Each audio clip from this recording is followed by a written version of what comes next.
cut off. I will give you 2 meanings to each phrasal verb.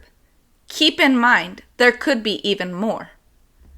The first meaning of cut off is to disconnect or stop the supply of something. Let's look at 2 example sentences for each meaning so that you can understand the phrasal verb in context. The storm caused the power lines to be cut off, leaving us without electricity. The storm caused the power lines to be cut off, leaving us without electricity.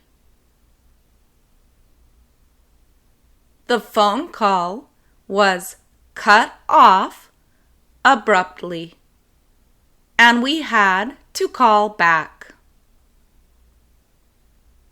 The phone call was cut off abruptly, and we had to call back.